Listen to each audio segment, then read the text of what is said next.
What up, people? Welcome back to Rad TV. Today we are reacting to another video from Alpha Central. This is a banger, like I said, as always. Go ahead, hit that like button, subscribe, and also leave a comment. It really helps push us in the algorithm so that other men could be aware as to what's going on in modern dating and how these modern women operate. I'll leave the original video link in the description below. Without further ado, let's hop straight into the video. Okay, cool, you don't like tattoos. Next point. It's my podcast. I'm going to talk about what I want to talk about. So you're not going to dictate the terms of what we're talking about, what we're not talking about. This conversation about tattoos came up organically. You've been obnoxious all night. She's reacting to your energy. I could feel it. What are you talking about? I'm not insulting your tattoos. I'm saying generally speaking, men don't like tattoos. So what? Okay. If I was 5'5" and you said typically women aren't attracted to short men, I'd be like, okay, yeah, that's true. But y'all women hate to hear when men ever have an opinion or have anything to say Right. You shouldn't as have it opinions. relates, as it As relates. a man. So the podcast host simply says that most men aren't really a fan of tattoos on women, and immediately she feels attacked. You see how quick that switch happens? Instead of understanding that it's just a preference, it suddenly becomes an insult. This is what's wrong with the dating scene today. Women want men to accept every single thing about them, but the moment a man expresses what he likes or doesn't like, all of a sudden it's misogyny or judgment. Also, notice how if you tell, just like the host said, if you tell most men that most women do not like guys who are 5'5", we're just going to be like, okay, that's fine. But the fact that she has tattoos and he said something about tattoos and men not liking it, she feels attacked. Nobody said she's a bad person for having tattoos. It's just not every man's cup of tea, and that's okay. But instead of taking this as feedback, they take it as an attack. That's the difference between being secure and being defensive. I'm into science. I'm a whole nerd for real. So Give me a scientific fact about men. I would say definitely not as smart as women. Scientifically, you're wrong because have you ever heard of the bell curve? No, what's that?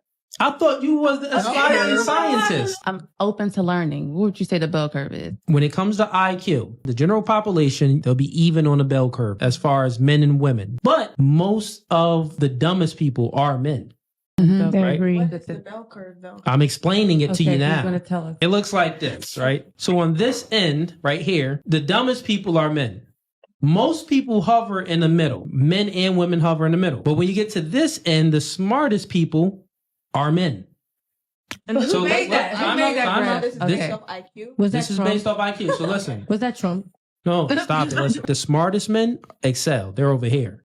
So after bringing up the claim that women are scientifically smarter than men, the host calmly brings up the IQ bell curve to explain that statistically, that's not true. He came with logic and facts. But the moment she realizes she's wrong, what does she do? She deflects and says, was that made by Trump?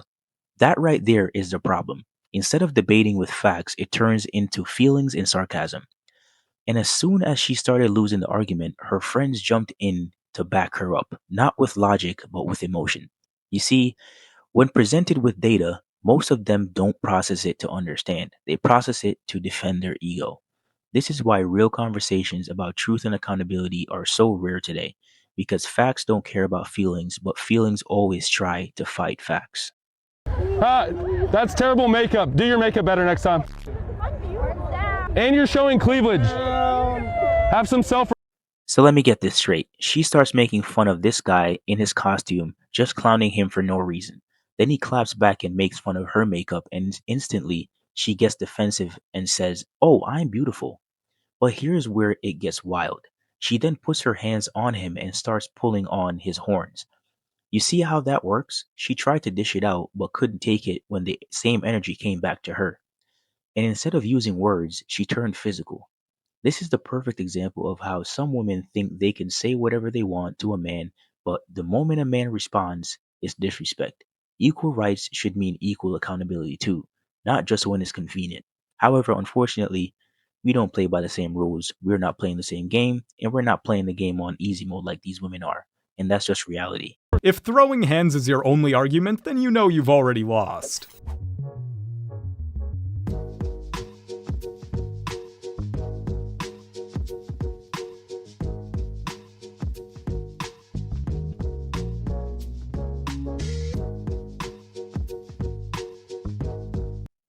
So as you guys can see, something catches on fire here. Looks like it's a very explosive thing as well. And instantly, all the women panic and run away. Meanwhile, the men stay calm, walk over, and the guy just turns off the switch, fires out. And this right here perfectly sums up the difference between talking about independence and actually being capable under pressure. So much for we don't need men, right?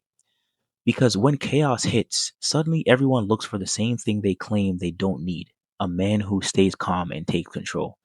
It's funny how reality always exposes the truth when the situation gets real. Fine. No heat, no judgment, but you're not a family. Those aren't families. It's something else, but it's not a family. A fractured mind is useless to a man who wants to build. I mean, I don't feel like I'm a fractured mind. And it doesn't matter. What matters is the men who are looking to build cannot plant their seed in contaminated soil. You're done having kids, but look at the kids you've had. Yeah. And they're going to be a problem too. So she's supposed to do better than you, but you trained her. No, because that's just how evolution goes. Man, you can't make families with individuals. The Black community, we were doing way better before. We were doing way better when our women understood their role and before you guys chose yourselves over the community. So now it's time for Black men to choose themselves over you.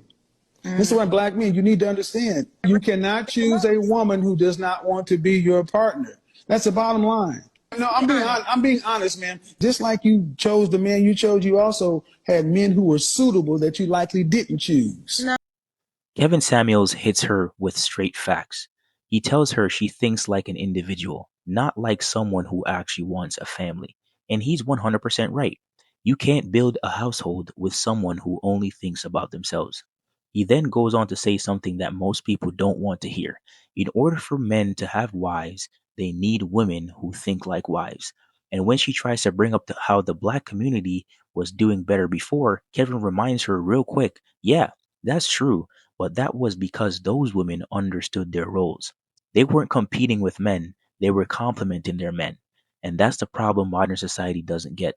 It's not about control, it's about balance. When everyone plays their role, the family thrives. When do you want to settle down? Oh, you're back. Let me ask you the same question I asked her. When would you cook a meal for a guy? A year, 2 years. So you rather cooking a meal? Yeah, because I was just in a really long relationship and I did all that and... You rather give away your body than just give away 30 minutes and make food for... No. I'm asking y'all questions. If you ask me, this guy is just asking basic questions. One of the girls straight up says, a man would have to wait 1 to 2 years before I cook him a meal. But in the same breath, she admits she'd be willing to give her body away tonight. Make that make sense.